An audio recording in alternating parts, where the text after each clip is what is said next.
Como eu estava dizendo anteriormente, que o nosso sofrimento mental ele nunca é resultado de um acontecimento ou fato isolado, correto? Ao contrário, é resultado de múltiplos fatores que interagem de forma muito complexa. E essa complexidade, ela vem, não é de agora, ela vem de um bom período de tempo. Nós que estudamos toda a questão da infância, do 0 aos 4 anos de idade, a gente encontra ali toda uma formulação de sentimentos e emoções. Bom, doença mental, né? É uma condição de saúde envolvendo mudança na emoção e comportamento ou pensamento. Ou seja, o cérebro apresenta dificuldade no processamento de informações. Deixa eu dizer algo muito importante. De vários casos de tentativa de suicídio que a gente tem tratado, olhado, acompanhado, sempre tem o transtorno mental e a depressão e a doença de base. Infelizmente, é algo negligenciado. Eu tenho visto algumas pessoas falando que o suicídio não tem nada a ver com saúde mental, não tem nada a ver com questão psíquica, não tem nada a ver. Então, tem nada a ver com o quê? Então, o que, que acontece é que tem sim um desconforto emocional, tem sim um desequilíbrio da racionalidade, tem sim onde o sujeito ele não processa as informações e entra numa questão de vulnerabilidade tão intensa que ele acha que o suicídio é a única saída. Nós que estudamos a psicopatologia, né, que é a ciência que estuda as doenças e os transtornos mentais inicialmente. Por quê? Para que nós possamos entender esse comportamento disfuncional, nós precisamos ter uma base, uma linha. E aí a gente parte do pressuposto da psicopatologia, que é o ramo da ciência que trata de estudar a natureza essencial das doenças mentais e as mudanças estruturais e funcionais. Afinal, o que é um transtorno mental? Né? É uma disfunção da atividade neurocerebral.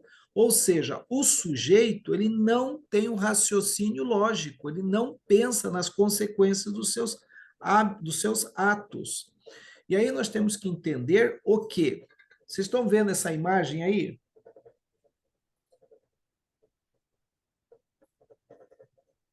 Estão vendo a imagem? Só está a imagem do conflito de interesse. Uai. Então eu vou ter que retornar aqui. Parei.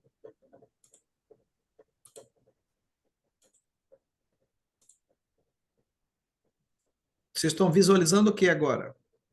Ainda a mesma imagem, conflito de interesse. E lasqueira, acho que. Peraí, vamos lá.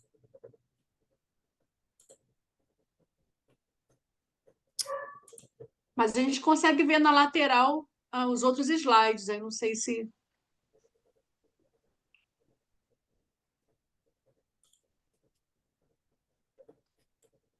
Vocês estão vendo o que agora?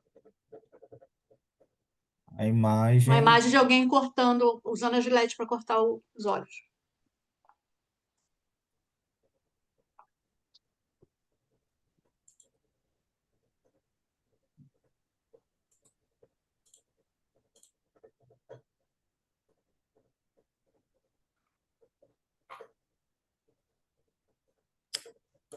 Dados da Organização Mundial de Saúde. Vocês estão vendo agora dados da Organização Mundial de Saúde? Sim, Sim. sim. Tá, então é esse aqui. Então vamos lá. O que nós temos que entender é que 50% dos transtornos mentais de adulto têm início antes dos 14 anos de idade e 75% até os 24 anos de idade. E aí tem algo muito preocupante, que 40% dos jovens irão apresentar algum transtorno psiquiátrico. O que nós temos que entender é que vocês devem ter visto o aumento do número de suicídio na população.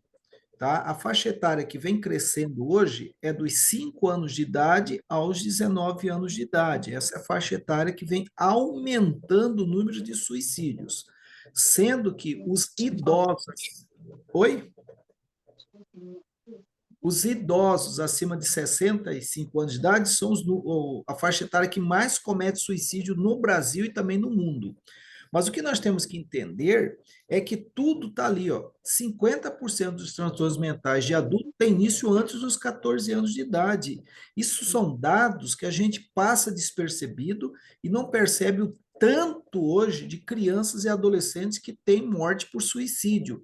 E aí entra como morte a esclarecer, acidente doméstico, e hoje a depressão é algo que precisa ser muito bem analisado e estudado, porque ela passa despercebido na infância e adolescência.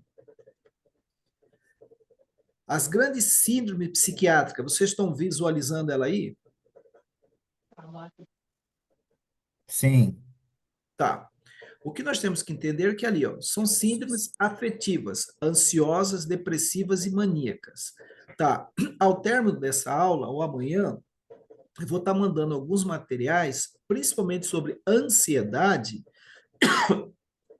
para que vocês tomem conhecimento e base desse material. O que nós temos que entender é que as grandes síndromes psiquiátricas, síndromes afetivas, ansiosas, deprimidas e maníacas, todas elas são diagnosticáveis e tratáveis.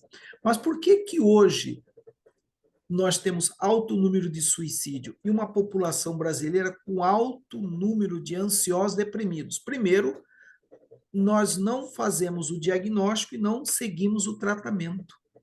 É difícil continuarmos esse tratamento. E aonde tem a depressão, tem a ansiedade. Onde tem a ansiedade, tem a depressão.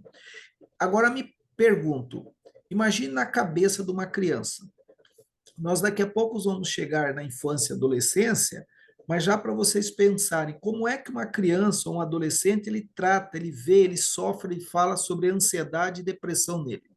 Aqui nós temos dois manuais interessantíssimos, que é o CID-10, hoje é o CID-11, e o Manual Diagnóstico e Estatístico de Transtornos Mentais. Tá?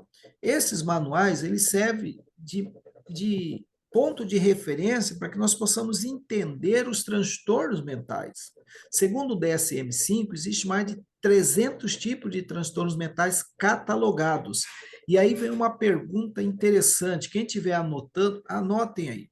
O que ocorre é que muitos dos novos transtornos, dos novos sofrimentos psíquicos, as novas angústias existenciais da humanidade, provavelmente não está catalogado aí. Uma delas é o uso contínuo e a dependência emocional dos dispositivos eletrônicos e da influência das redes sociais. São hoje, ao meu ver, ao meu pensar, a minha análise, que infelizmente hoje isso traz alguns transtornos e alguns sofrimentos, os quais não são registrados no DSM-5, e o mais interessante é que nós estamos tentando tratar essas novas patologias decorrentes dos dispositivos eletrônicos, a decorrente do advento da internet, do crescente número das exposições nas redes sociais. Nós queremos tratar, diagnosticar com métodos, teorias e abordagens e até mesmo medicação do século passado. Então, nós temos que rever esse conceito urgente, porque não há mais espaço para estarmos tratando novas doenças com teorias, abordagens e métodos ultrapassados, de século passado. Estes métodos, essas teorias, essas abordagens, eles têm que ser readaptados, configurado para a nova tendência de angústia de hoje. E é isso que nós precisamos entender esse contexto. O peso dos transtornos mentais, em torno de 20% dos pacientes atendidos em unidade de atenção primária tem um ou mais transtornos mentais. Uma em 3 famílias tem chance de ter entre seus membros algum com transtorno mental ou de comportamento. Isso já é uma realidade. Esses dados são de 2017. Então, hoje é uma realidade. E o Brasil? O Brasil é um dos países mais depressivos da América Latina. O Brasil sofre com epidemia de ansiedade e depressão. O Brasil é o país mais deprimido e ansioso da América Latina. Depressão atinge quase 11 milhões de brasileiros, muitos não têm acesso a tratamento. Lembrando sempre, quando um caso é registrado, 5 outros são subnotificados, ou seja, não há notificações. Isso são tabelas por 100 mil habitantes da própria Organização Mundial de Saúde, que o Ministério da Saúde do Brasil utiliza como cálculo. Quando um caso é registrado de suicídio, 5 outros são subnotificados. Quando um caso de suicídio é registrado, 20 outras tentativas de suicídio não ocorrem. Então, os números são muito maiores do que esses dados apresentados aqui oficialmente. Casos de ansiedade e depressão avançam entre brasileiros. E o mais interessante é que, em 2022, a Organização Mundial de Saúde publicou sua maior revisão desde a virada do século sobre saúde mental nos países que fazem parte da Organização Mundial de Saúde. E o que foi encontrado? Foi encontrado alguns dados assustadores. Em 2019, quase 1,5 bilhão de pessoas, incluindo 14% dos adolescentes do mundo, viviam com algum transtorno mental. Então, para que nós possamos começar a entender, é que quando um caso é registrado, 5 é subnotificado. Ou seja, se você pegar 1,5 bilhão e dividir por 5, você vai ter a dimensão de quase totalidade da população mundial. Agora, o que chama atenção, incluindo 14% dos adolescentes do mundo vivem com algum transtorno mental. E no Brasil, isso é uma realidade? Como que nós vivemos isso? O comportamento suicida tem sido frequentemente associado a doenças mentais, tá? Estima-se que 50% daqueles que suicidam já haviam tentado previamente. Pacientes que passaram por tentativa previamente têm de 5 a 6 vezes mais chance de tentar novamente. Por quê? Porque nós temos hoje uma estrutura na saúde básica, nas unidades básicas de saúde espalhado pelo Brasil, UPA, UBS, Unidade Básica de Saúde, o trabalho é bom. O detalhe é, após a tentativa de suicídio, o que é oferecido para essa pessoa? Ele dá alta do hospital, ele dá alta da clínica, ele dá alta da unidade básica de saúde, e o que é ofertado para ele? Começamos a pensar, então eu acho que nós precisamos hoje começar a pensar em algo a médio, longo prazo, porque nós temos Corpo de Bombeiros, SAMU, Polícia Militar, que são os primeiros interventores numa vítima de tentativa de suicídio, tá? Médicos levam para a unidade básica de saúde, é atendido pelo médico, passa 2, 3, 4 dias, às vezes tem que passar por uma internação, e depois, quando dá alta, aqueles que têm condições de ter um psicólogo, e os que não têm, como que fica? E aí que nós temos que entender que 90% das pessoas que cometem suicídio têm um transtorno mental, depressão, doença de base, transtorno de personalidade, impulsividade, agressividade, variação súbita de humor, dependência de álcool e drogas, esquizofrenia. Mas vamos lá.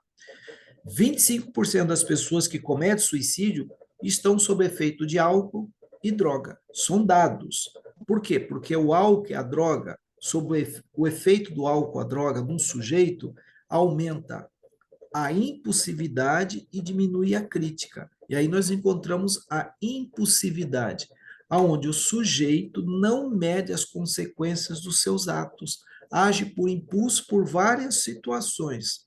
Depressão é doença de base, que quando nós falamos de depressão, nós estamos falando de uma patologia com quase 40 tipos de forma de depressão.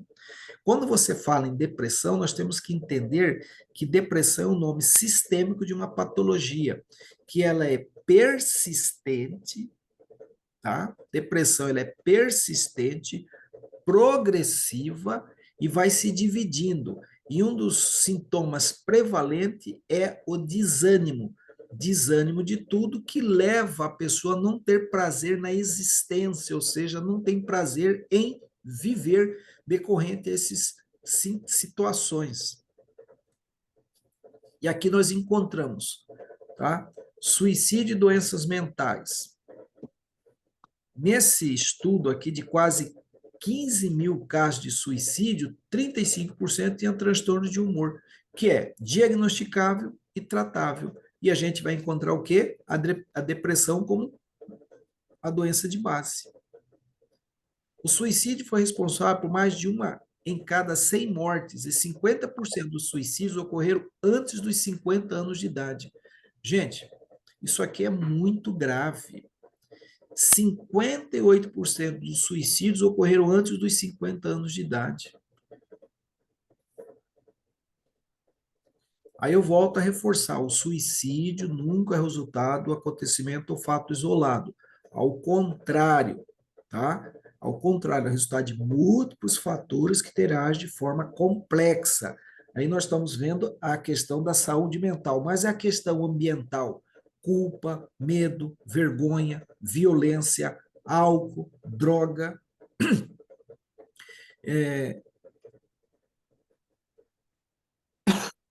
Como que você acha que fica uma pessoa que está sofrendo um sofrimento psíquico e não consegue falar das suas dores e seu sofrimento? Aqui nós vamos encontrar, tá? A pessoa está isolada.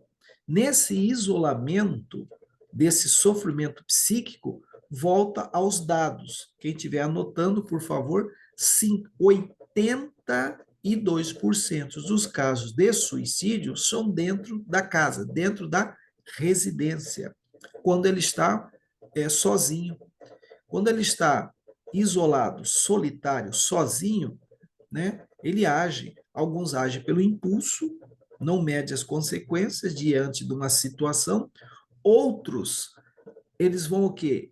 Eles vão utilizar um método mais eficaz, porque ele já houve outras tentativas, então ele vai usar um método que seja eficaz. E dentro da casa, quando ele está o quê? Sozinho. É uma imagem que mostra alguém em sofrimento, que não consegue falar das suas dores, suas angústias. É horrível ser o seu pior inimigo. Isso a gente ouve muito. Eu tenho medo de mim. Por quê? Esta imagem, vocês estão vendo, o que vocês podem entender dessa imagem? Por favor, alguém pode falar para mim?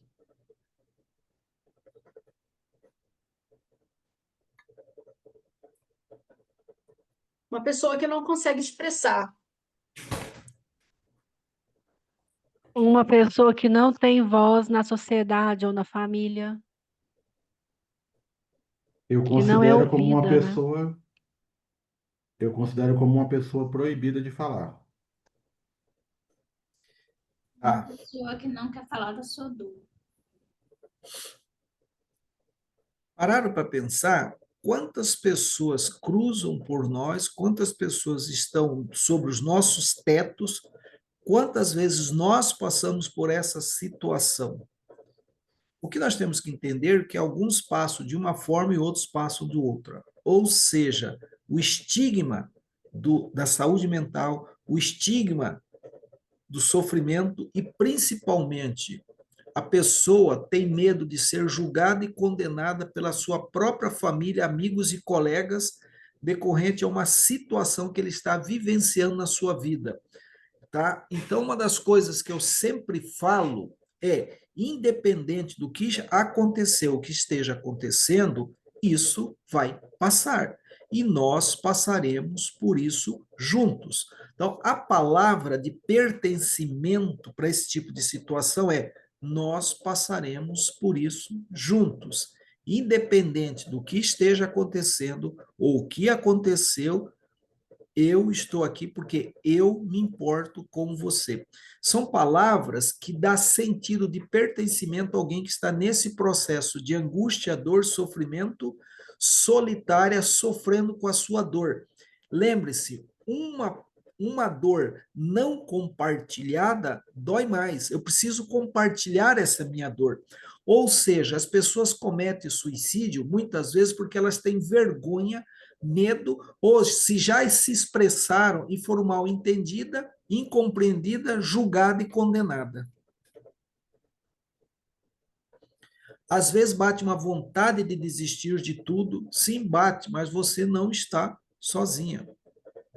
Porque o suicídio nunca é o resultado de um acontecimento ou fato isolado. Ao contrário, é resultado de múltiplos fatores que interagem de forma complexa.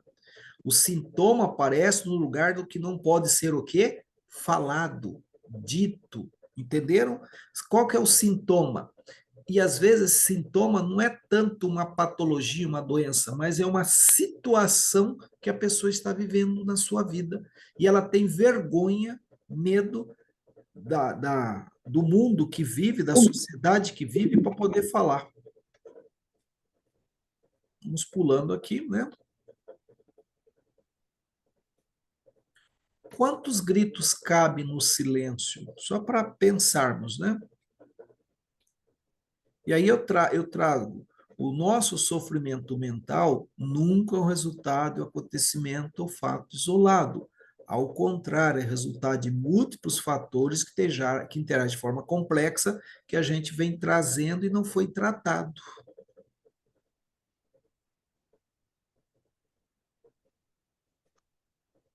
Aqui nós temos alguns dados, né, de números no Brasil, de suicídio, mas o que chama atenção é este aqui. Dados do Sistema de Informações de Mortalidade, SIM, mantido pelo Ministério da Saúde, mostrou que o número de suicídio cresceu 19% na população de crianças e adolescentes com idade de 0 a 19 anos. Preste bem atenção, esse percentual foi observado no período de 2006 a 2016. Houve um aumento de 19%, o da idade de 0 a 19 anos de idade. Agora vamos lá. Em 2020, 19 crianças deram entrada no Hospital Pequeno Príncipe, em Curitiba, no Paraná, porque se autoagrediram e tentaram se matar. Já no ano seguinte, 2021, foram 52 dessas tentativas de suicídio. E 2022, de janeiro até agosto, as equipes de saúde da instituição socorreram 41 meninos e meninas que quiseram cometer suicídio. Houve uma projeção e um crescimento de 175% desses casos. Ou seja, preste bem atenção no que eu vou falar. Nós estamos falando de um único hospital, que é de uma única capital brasileira. Nós somos 5.700 municípios no Brasil. Nós estamos falando de um único hospital de uma capital do Brasil. E esses números é o que foram registrados, fora que são subnotificados. Vocês viram a dimensão disso quando se fala de suicídio de crianças? Precisamos encarar um tabu. Crianças tentam suicídio, tá? E aqui nós temos alguns dados de suicídio de 2010 a 2019, tá? Que menores de 14 anos, houve um aumento de 113% da taxa de mortalidade de suicídio neste período. Preste bem atenção. De 2006 a 2019, houve um aumento de 19%.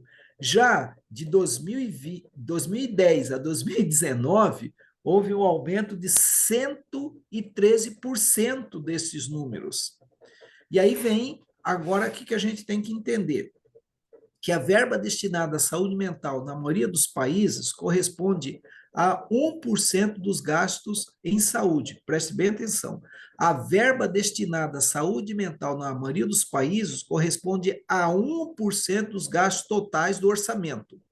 40% dos países carecem de política em saúde mental e mais de 30% não tem programa nesta esfera, e o Brasil é um deles. O Brasil, nós temos uma resolução sobre saúde mental e prevenção de suicídio, mas não tem um programa de governo. Mais de 90% dos países não tem política de saúde mental que inclui crianças e adolescentes.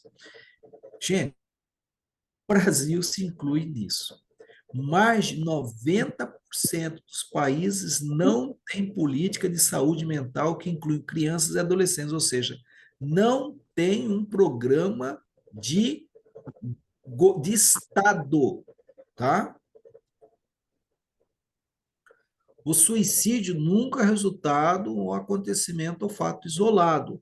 Ao contrário, é resultado de múltiplos fatores que interagem de forma complexa, tá?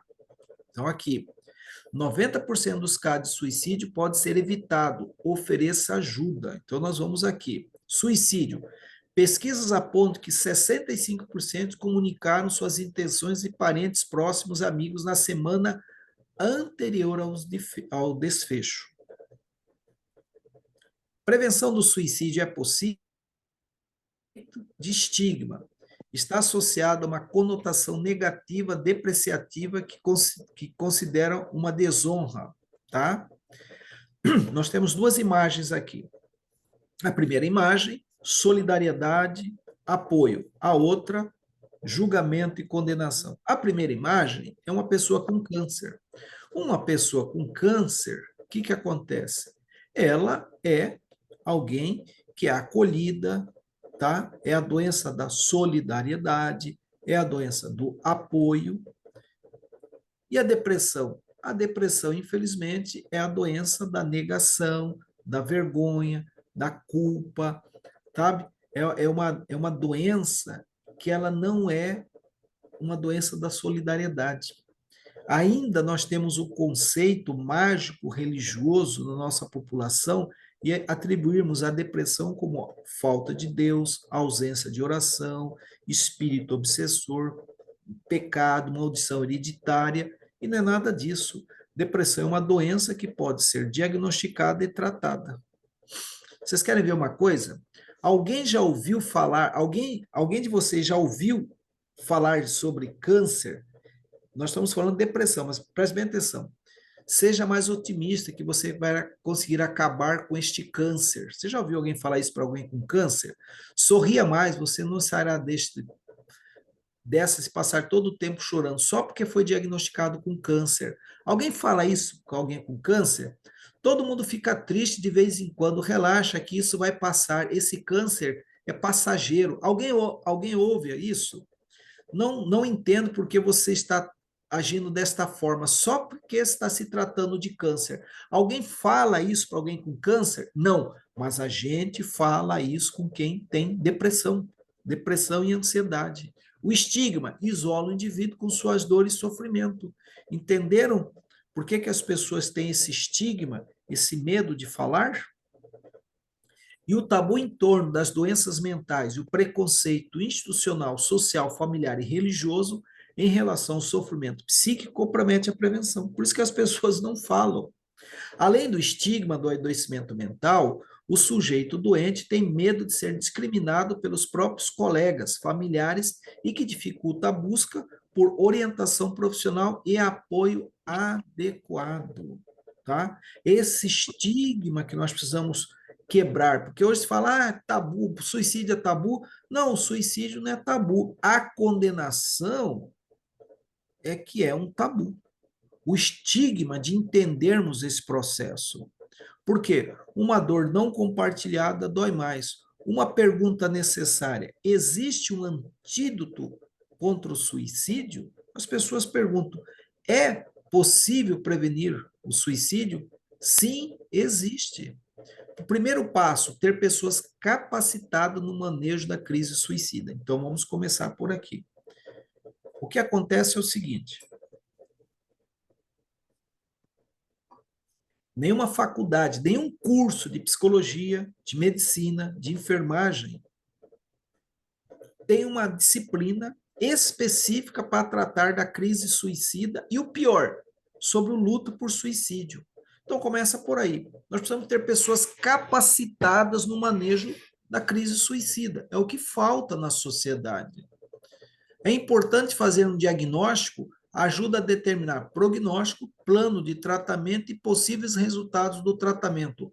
Aceitar o tratamento é fundamental. É isso que falta. As pessoas têm que ter consciência que precisa aceitar o tratamento. E aí entra outro dilema, outro estigma na nossa sociedade. Psiquiatra. Nossa sociedade, ela ainda acredita que quem vai no psiquiatra é louco. Não, é uma pessoa que precisa ter um diagnóstico e um tratamento. Outro fator preocupante também que impede o tratamento adequado é acreditar que quem faz uso de medicamento indicado por psiquiatra vai ficar louco, vai ficar dependente daquilo e viciado no medicamento. Não, não vai. Você vai ter qualidade de vida. Então, e o pior de tudo, Quando se trata de criança e adolescente, é pior ainda. Por quê? Porque os pais, os familiares, ele tem uma resistência a levar para o tratamento com psicólogo e, pior ainda, com psiquiatra e pior, quando há o uso do medicamento. Por quê? Porque rola na internet alguns profissionais de saúde dizendo que são contra a medicalização de criança, porque isso é uma indústria farmacêutica, é comércio, é capitalismo, e não é.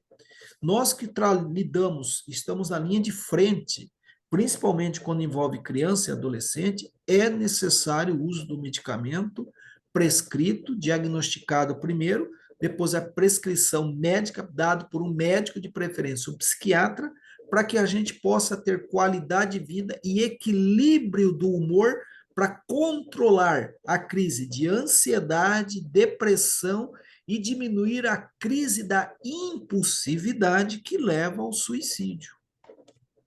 Tá? A importância de fazer um diagnóstico. Quando não ocorre um diagnóstico correto, o resultado: 45% dos que morrem por suicídio foram atendidos por profissionais da atenção básica no mês anterior à sua morte. Desses, 19 se consultaram com um profissional de saúde mental. No ano anterior ao suicídio, 77% das pessoas foram atendidas em serviços de atenção primária, enquanto 32 delas foram atendidas em serviços de saúde mental. Mas faltou o quê? Um diagnóstico preciso. Faltou o quê? Um profissional qualificado para calibrar o nível de intensidade de dor, sofrimento e angústia desta pessoa.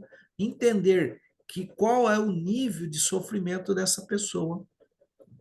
Ao lidar com o suicídio, o profissional necessita aprender a tolerar a falta de perspectiva de futuro do paciente, um dos aspectos mais desafiantes no acolhimento e tratamento. Isso que a gente tem que entender. Chega um nível em que a pessoa não tem um diagnóstico, não faz um tratamento, e quando faz o tratamento, ela interrompe esse tratamento consecutivamente, ela vai ter crises de altos e baixos, e ela entra num quadro de desesperança, aonde ela não tem expectativa quanto ao seu futuro. Ainda mais julgada e condenada, o suicídio, infelizmente, pode ser possível. Mostre que entende o sofrimento dela e que está disponível para auxiliar no que for possível. Acolha com empatia e humanidade, com muita educação. O que falta é isso, muita educação, acolhimento, educado, amoroso. O que a gente tem que dizer? Aquilo que eu estava dizendo. Você não está sozinho. Estou aqui por você. Eu entendo. Você está passando por uma situação difícil que causa esses pensamentos e sentimentos.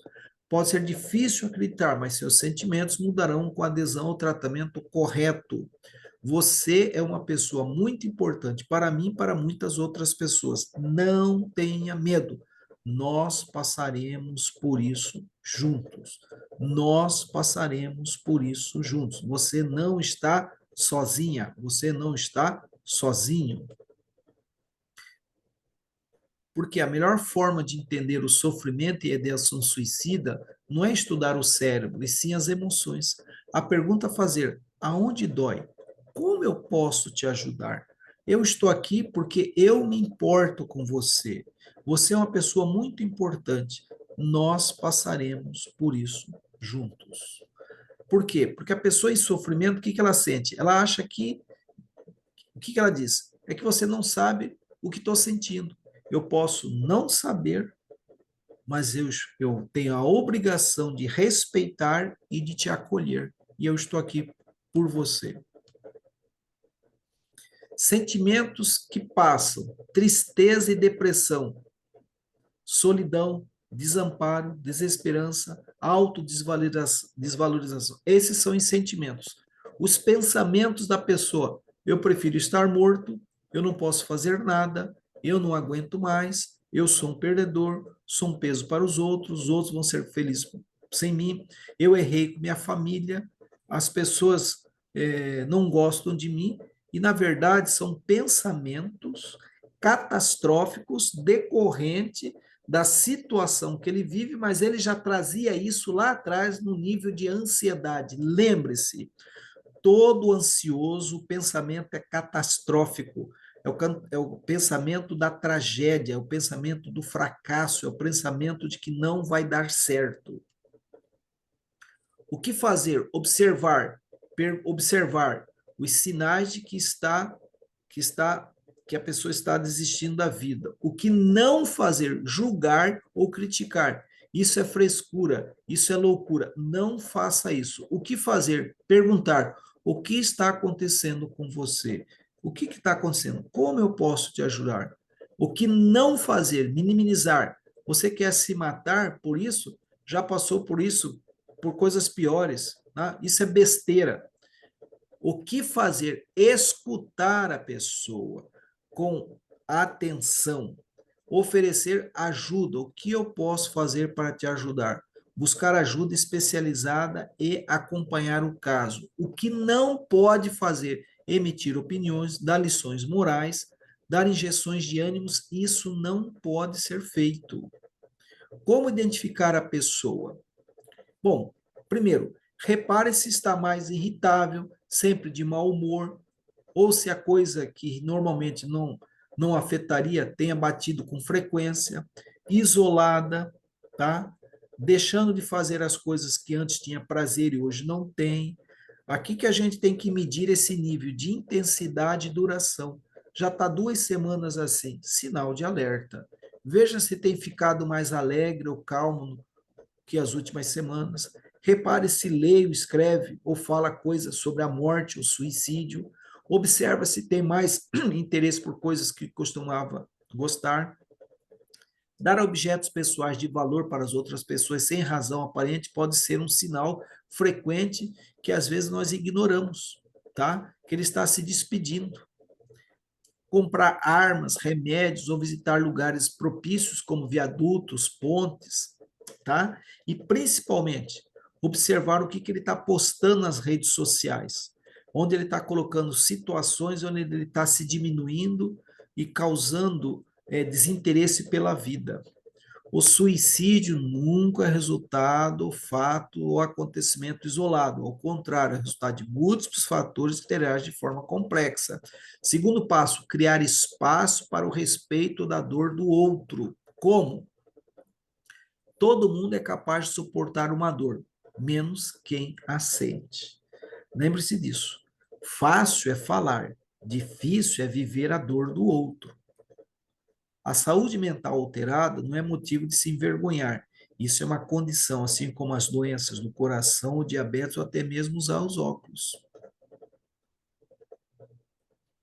Eu me importo com você. Dá espaço para as pessoas falarem, tá? Uma das coisas que eu utilizo muito na clínica é deixar a pessoa falar. Dizer coisas como, não é tão ruim assim, ou as coisas vão melhorar. Não ajuda em nada e fará com que ela sinta que você não entende ou não está ouvindo ela. Prefira dizer, você não está sozinho. Estou aqui para escutar e ajudar você. Eu posso não compreender como você se sente, mas quero ajudar da maneira que puder. Eu me importo com você. Eu me importo com você. Terceiro passo, criar espaço de circulação da palavra. Relacionamento. Relacionamento e afeto é a principal necessidade humana. Você é feliz? Bom, eu sei sorrir. Sorrir não é sinônimo de felicidade. Sorrir não é sinônimo de bem-estar. Sorrir não é sinônimo de alguém que está dormindo. Uma das coisas que eu sempre pergunto na clínica é como que está o seu sono. Por quê? Privação de sono, sono desregulado, terror noturno, causa no sujeito um desequilíbrio emocional muito grande no outro dia. Ele fica irritado, agressivo, estressado, fica displicente, falta de atenção. Sono é porta de entrada para alteração da saúde mental. Às vezes eu acho que sou incômodo na vida das pessoas. Não, você não é incômodo na vida das pessoas. Ao contrário, nós estamos aqui por você. Ninguém se importa. Ninguém se importa. Nós se importamos. Eu me importo, eu estou aqui por você. Lembre-se, independente do que aconteceu, o que está acontecendo, nós passaremos por isso junto. Por quê? Porque eu me importo com você. Dar forma às palavras é necessário e libertador. Quando se estrutura uma narrativa real e verdadeira do sofrimento, se liberta da angústia. Ou seja, o sujeito ele precisa falar da sua dor, ele precisa falar do seu incômodo, e às vezes essa palavra é repetitiva, mas nós estamos abertos a ouvir isso, nós estamos abertos a entender e compreender essa dor, nós estamos abertos a ouvir sem criticar, nós estamos abertos para ter a capacidade de acolher essas pessoas, e o pior vem agora. Ou melhor, nós somos alguém que as pessoas confiam, nós temos uma abertura de confiança para a pessoa falar para nós o que está acontecendo com ela? Por quê? Uma dor não compartilhada dói mais. Carta de despedida é muito interessante. Fim da vida, né? Sem o ver. Ida. Andar, caminhar, ou seja, seguir em frente, tá? Fim da vida. A pessoa fala, eu quero pôr o fim da minha vida. Eu digo, sim, sem o ver, tira o ver. Você vai ficar com ida. Andar, caminhar, ou seja, seguir em frente, mesmo com dor, sofrimento e angústia. Quantas pessoas estão aí? Vocês podem fazer uma leitura comigo aqui? É possível?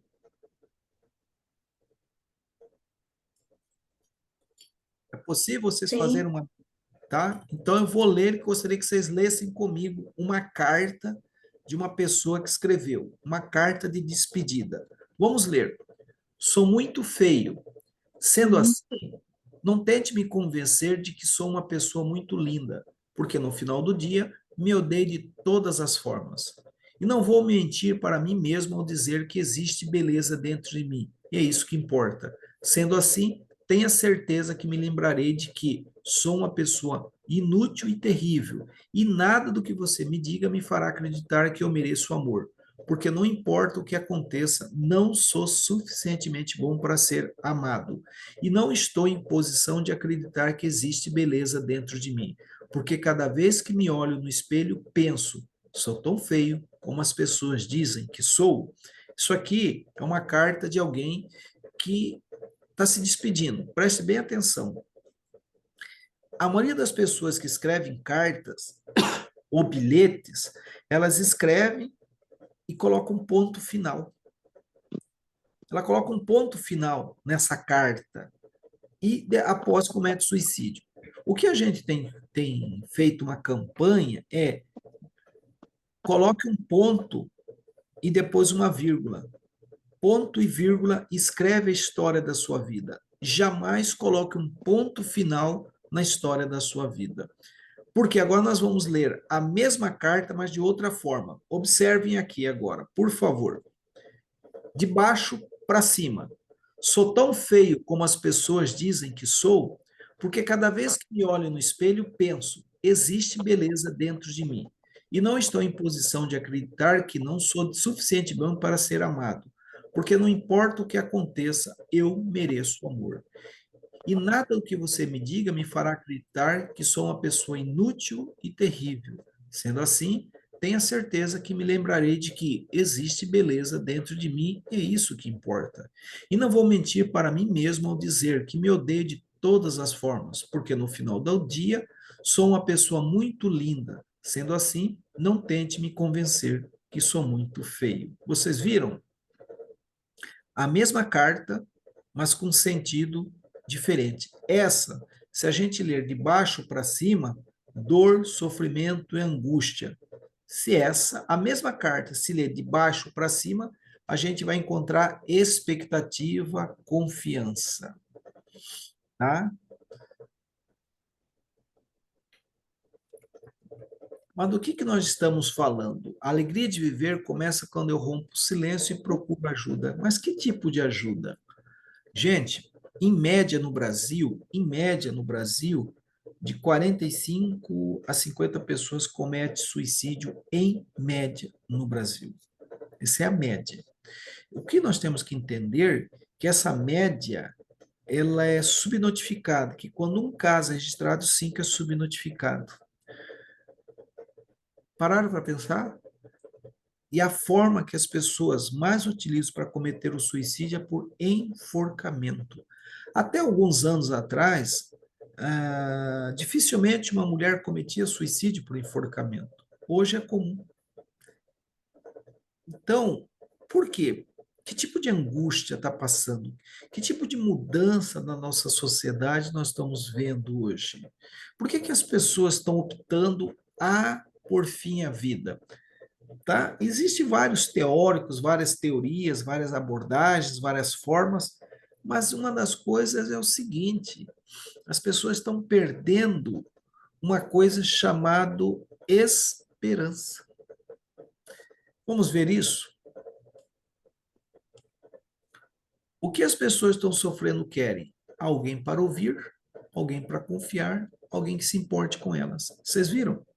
São 3 pontos fundamentais que as pessoas que estudam sofrimento, suicídio, mentes de pessoas que tentam suicídio, nós vamos encontrar esses 3 conceitos em que a pessoa que está sofrendo quer.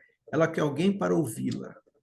Gente, hoje nós não temos tempo para ouvir ninguém mais, né? Por isso que eu falo, o mundo do adulto é um enigma para a criança. Nós precisamos ouvir a criança, ouvir a dor dessa criança, ouvir a angústia dessa criança.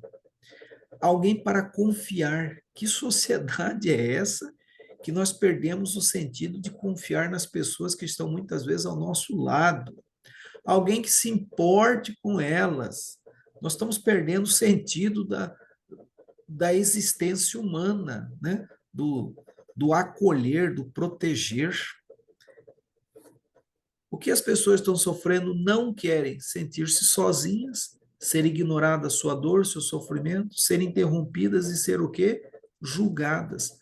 O julgamento ainda é uma forma de distanciamento e isolamento das pessoas em sofrimento. Terrível, né?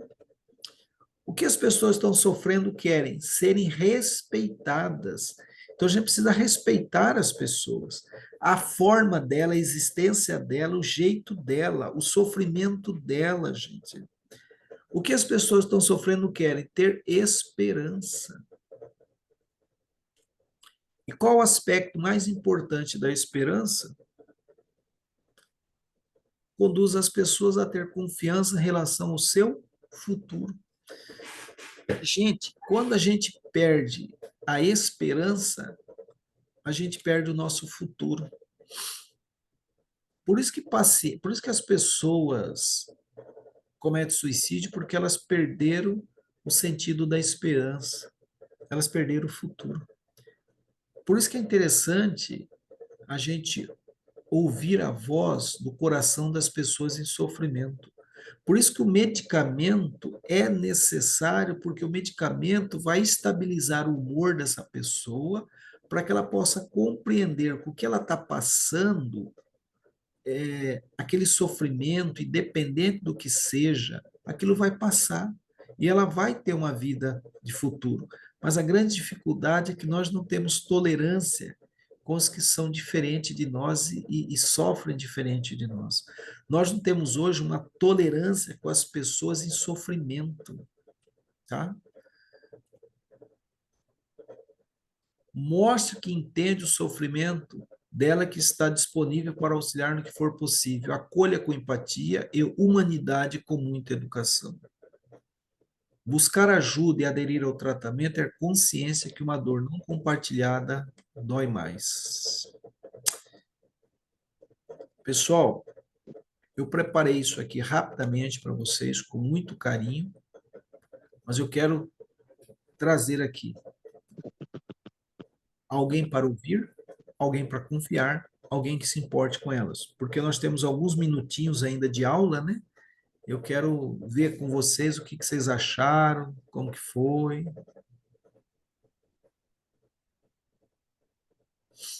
Como que foi? Foi bom? Contribuiu alguma coisa para vocês ou não?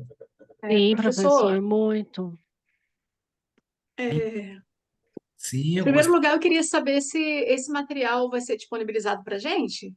vai, eu vou mandar para a dona Camila, essa aí, calma que vocês vão receber esse Tá, material, vocês vão receber um material sobre ansiedade e provavelmente vocês vão receber uns 10 outros materiais e manejos na crise suicida, tá bom? tá. Só o meu comentário sobre a aula. Achei muito proveitosa, muito válida. A gente que está, eu, né, sou estudante, tem colegas aqui que já clinicam, né, que já atendem, mas sou estudante, ainda vou entrar, né, nesse universo. E achei muito interessante porque essa questão do manejo, né, passa primeiramente pela nossa capacidade como profissional de desenvolver o olhar tolerante. Porque às vezes a gente não tem mesmo, né? Eu tenho uma situação familiar que aconteceu recentemente, né, de uma irmã que tentou suicídio, e a minha primeira reação foi assim de perplexidade, mas assim, um misto de emoções, especialmente raiva, sabe? Eu fiquei com raiva dela ter feito isso. E a gente, como profissional, né, que pretende, né, se habilitar, né, para lidar com pessoas, vamos lidar com todo tipo de situação. Então, eu achei muito interessante a forma como o senhor aborda a questão do acolhimento, né, de que olhar e postura nós devemos ter diante da situação de alguém que está adoecido na nossa frente, né? Muito interessante, muito proveitoso, gratidão. Bem, eu estou passando por aqui novamente para agradecer a presença de vocês, mas especialmente a grande contribuição do Reis. O Reis é alguém que dedica a vida a salvar outras vidas com toda a sabedoria e todo o conhecimento que Deus lhe deu. E é um privilégio para nós compartilhar este conhecimento. E nós também estamos oferecendo o curso do Reis, que é um curso de 30 horas. Colocamos o link aqui, tá, o valor promocional, mas para divulgar o trabalho dele, que é um trabalho que é importante para toda a sociedade brasileira. Quero agradecer a vocês e deixar aqui, né? Não sei que tempo ele ainda se dispõe a ficar, e aí eu quero agradecer a todos e deixá-los aí com eles pelo tempo que ele se dispuser. Um grande abraço para todos. Eu tô? E nós estamos na semana, nós estamos na jornada de primaveras. Entre nos seus grupos que vocês vão receber. Nós vamos ter uma jornada sobre neurociência, espiritualidade e saúde mental, que será dada por mim. Teremos uma jornada também sobre a diferença entre neurose e psicose na clínica e as novas abordagens, as novas demandas da clínica contemporânea. Essas jornadas são gratuitas, são promocionais para divulgar e, é claro, também para oferecer os cursos de pós-graduação da Uniaberta. Deixo a palavra com o Reis e um abraço para todos. Meu amigo, precisa dizer aqui, tá? Esse homem, além de ser um especialista em suicídio, ele faz o melhor peixe do Pantanal mato-grossense. Um abraço, meu amigo. Obrigado, professor. Um abraço. Tinha algumas pessoas com a mão levantada. Quem que seria? Alguma pergunta, dúvida? Professor, o tema Sim, em si é polêmico e temos um preconceito institucional pelo Estado em si. Essa campanha só vê, fala, mas não tem, assim, em prática nenhuma. O Estado em si não cuida nem dos seus como instituição. Isso eu estou falando porque sou policial militar aqui em São Paulo e é um dos campeões de suicídio. A instituição não oferece amparo, o Estado não oferece o amparo e o SUS não oferece o amparo. Aí depois vem com o Setembro Amarelo para inglês ver, só para questão política, simplesmente. O tema é amplo, geral e irrestrito. Isso normal. O senhor mesmo expôs várias coisas aí e as estatísticas. A questão é essa. O governo, a instituição em si, o Estado em si, não só o governo, o Estado em si deixa a desejar. Eu fiquei 31 anos na Força, eu sou major da reserva do Corpo de Bombeiros aqui no Mato Grosso do Sul, oficial capelão, fui gestor do Centro de Apoio Biopsicossocial do Bombeiro, tenho curso de negociação policial, trabalhei muito com negociação, Major, e a gente percebe isso aí. Mas aí vai de instituição para instituição, de comportamento, aquilo que eu disse. O Brasil é um país de dimensão continental, que alguns governos, algumas empresas, algumas instituições, alguns órgãos têm feito alguma coisa.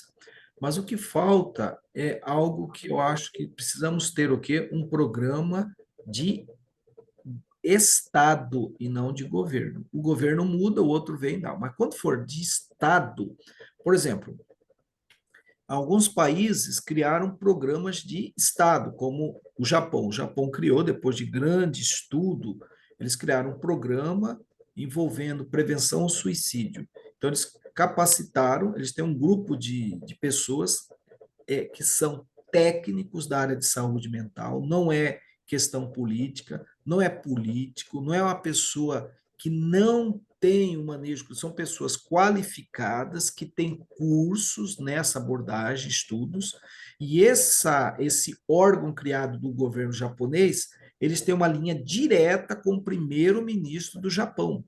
Por quê? Para não ter interferência de terceiros, de interesses. Tá? Então, é direto com o primeiro-ministro do Japão.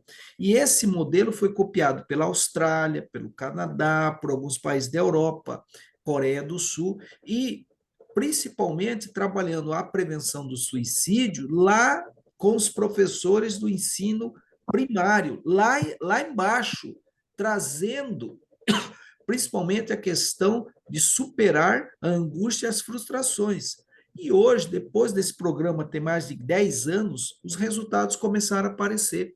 O índice de suicídio de crianças, de adolescentes no Japão está diminuindo e vai chegar em jovens, tudo. Mas é um programa de Estado e não de governo. Então, isso que é interessante fazermos, só que o Brasil está longe disso, porque aqui tem muito interesse político. Se o governo federal cria um programa de Estado de manejo na crise suicida, vai colocar quem lá?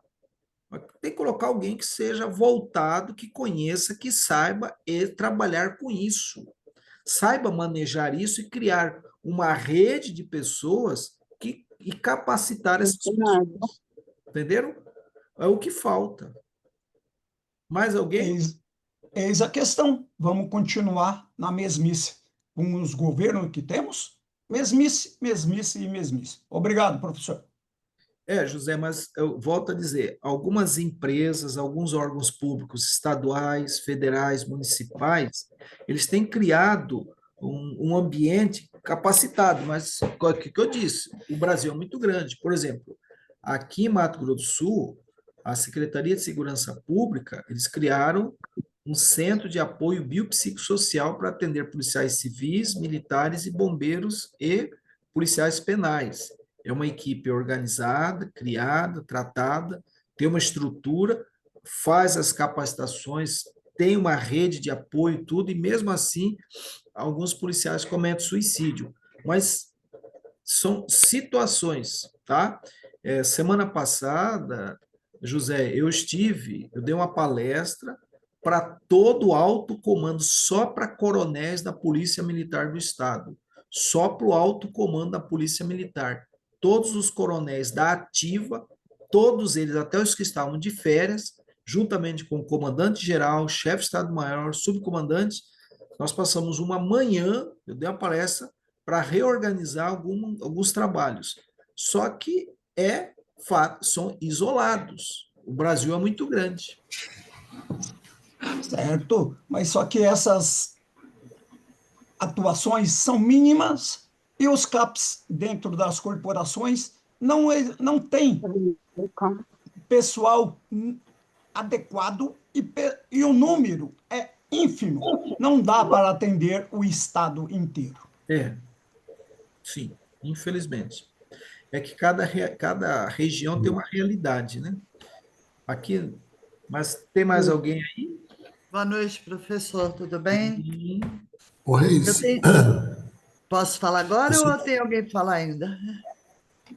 eu Pode preciso falar. dar um aviso. Pois não, professor. Nós vamos ter o segundo encontro com o Reis, segunda-feira que vem. Se for importante para você, divulgue e traga um convidado. Sim, eu queria até saber, vou aproveitar que você está falando, eu recebi o link, eu entrei por um link. Como é que eu faço para ter acesso a esse material, essas coisas que ele vai disponibilizar? Esse material a gente vai encaminhar para vocês. Vocês Tá, mas enviam eu entrei direto por um link, eu não Sim, me você encaminha, inscrevi. vocês podem encaminhar um pedido para 7111-5506. É o WhatsApp. Tá. 1197-111-5506, que eu me comprometo a encaminhar para vocês. Tá, vai deixar um chat, né, esse número? Vou deixar aqui. Agora, só lembrando, usem o mesmo Apareceu. link. Com o mesmo link, vocês podem estar aqui na semana que vem. E este link você pode oferecer para uma pessoa Tá. que queira. Eu vou ser distribuir, sim, importante. eu tenho alguns grupos de colegas psicólogas, Isso. eu vou estar passando. Só que não Especialmente, apareceu esse número aqui no chat, não. Ele foi major. especialmente educadores, pessoas da área de saúde, tá bom? Sim. Pessoas de líderes religiosos, né? Como temos aqui o prazer de ter alguém aqui da Polícia Militar, policiais, bombeiros. O bombeiros vai nos ensinar os policiais também, mas eles lidam com isso muito mais de perto do que nós. Então, Tá. era esse o aviso que eu Professor, o queria dar. número que o senhor falou não apareceu no chat. É 97111, eu coloquei aqui. Não está 97. Não está aparecendo? não, 97111 5506. 5506. Ok. 97111 Agora apareceu. 5506. Tá bom. Tá.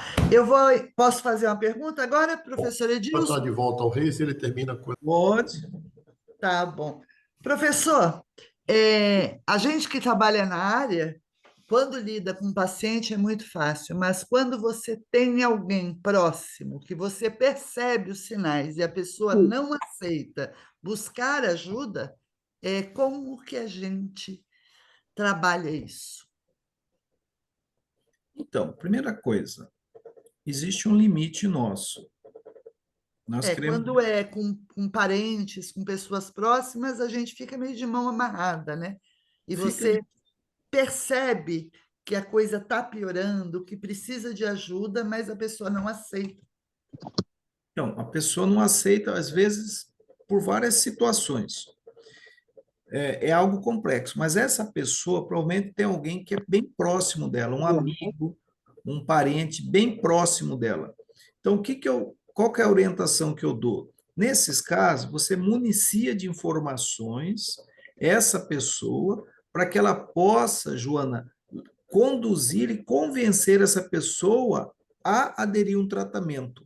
Ou seja, sempre vai ter alguém que a gente gosta, que é bem próximo da gente, um amigo próximo, aquela pessoa que a gente tem mais afinidade, confiança. Essa pessoa, a gente chama de primeiro interventor, é aquele que vai manejar a pessoa, dialogar, conversar, convencer e conduzir a pessoa a um tratamento. Porque não adianta eu chegar se eu não tenho uma afinidade com a pessoa, e às vezes a pessoa que quer falar é o pivô da crise, da situação. Então nós temos que ter a maturidade de ver quem é a pessoa próxima dela, uma pessoa que ela amiga, que ela confia, dar as informações, municiar de informações e dados para que ele seja o interventor convença, negocie e leve essa pessoa a um tratamento. Convencer que ela precisa de um tratamento. É o que a gente tem feito e tem tido resultado positivo. Por quê? É uma situação um pouco complicada, que é uma pessoa que se mudou de país, então está muito solitária, num país diferente, e a gente está percebendo que está começando a ter crise de ansiedade, está com remédio, mas não quer buscar ajuda de uma terapia. Vocês viram o meu Instagram? Pelo meu Instagram eu posso passar alguns dados, outras informações. É Edilson dos Reis, tudo junto. Edilson dos Reis. Aí, nesse Instagram, vocês podem entrar em contato e mandar seu e-mail, contato pelo WhatsApp, eu mando alguns materiais para vocês. Tá bom. Edilson dos Reis, tudo junto, tá bom? Tá, eu anotei, eu já vou entrar. Mas, Joana, se está fora do país, tem alguém que tem contato, ele deve ter algum amigo. Tá a trabalho, né? Trabalha muito, virou um workaholic, tá bem complicado, né? Sim. Mas deve ter alguém que ele ouça ou ela ouça, né? Aí municiar essa pessoa próxima dela para que ela possa convencer a buscar um tratamento. Agora, fora do país, fica difícil, porque às vezes não sabe se tem disponível tratamento, como que é, tá? Tá bom. Mais Tá bom. alguém? Obrigada, professor. Mais alguém? Posso encerrar, então? Foi bom? Foi muito válido, sim, professor. Obrigada. E eu mesma tive Excelente, dentro de obrigada. casa uma situação dessa super séria com meu ex-marido, porque assim, eu já estava prevendo risco de suicídio com ele, que ele já falava, já dava sinais. E aí, no dia, eu fui tentando ali manejar, conversar com ele, e ele estava sob efeito de bebida alcoólica e também usando remédio psiquiátrico, só que tinha pouco tempo. E aí, no medo que eu tive, eu saí de casa antes. Eu saí porque eu pensei, ele mata ele e a mim, né? Saí de casa e ele pôs fogo lá e ele quis realmente se suicidar. Só que a sorte é que eu tinha saído antes, que ele já estava em crise, sabe? Ele estava com problema, ele já tinha esse espectro de transtornos e também que não era cuidado, né, com o medicamento. Então, nesse curto espaço, esses 15 dias que ele estava se tratando, ele tomou bebida alcoólica junto, mas não foi muito. E de repente ele mudou todo o humor dele de uma hora para outra. Eu comecei a conversar com ele e tudo, e ele não saía daquilo. Aí eu pensei, nossa, eu tenho que sair daqui agora. Eu fiquei com muito medo, saí de perto. Ele colocou o fogo no quarto, depois, só que ele teve um surto psicótico.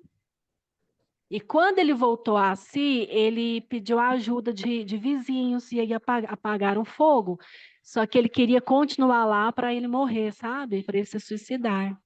Aí os Sim. bombeiros retiraram ele, tudo, ele ficou bem fisicamente. E após esse dia, eu nunca mais o vi. Infelizmente, assim, foi tirado, né, de uma vez, né?